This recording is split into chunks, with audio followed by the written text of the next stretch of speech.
update natin para sa lagay ng ating panahon ngayong tanghali po ng November 8,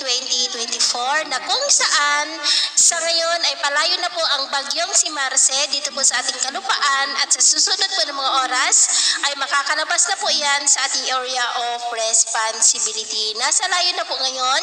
ng 145 km east ng Lawag sa may Ilocos Norte na taglay ang lakas ng hangin na umaabot po sa 150 km per hour habang kumikilos pa west, southwestward sa bilis po na 15 km per hour. At sa labas po ng ating area of responsibility, gaya po ninyong nakikita ay may tatlong LPA po na nabuo at sa ating wind map forecast, ang isa dyan ay papasok na ngayong weekend at lalapit muli dito sa Luzon at ang dalawa naman ay posibleng maging bagyo by early next week at ang isa dyan ay nagbabanta ulit na papasok dito po sa ating area of responsibility bago mag-weekend bilang bagyo at ang susunod na bagyo ay tatawagin po sa local name na bagyong Nika na banta ulit dito sa Luzon pero posible pa po ang mga pagbabago kaya patuloy po tayong mag-antabay sa mga susunod po na updates. At sa lagay ng ating panahon, ngayong tanghali ay generally fair weather po tayo pero dahil sa bagyo ay cloudy skies with isolated rains na may mga pagbugso pa rin ng hangin lalo na po dyan sa may Ilocos region.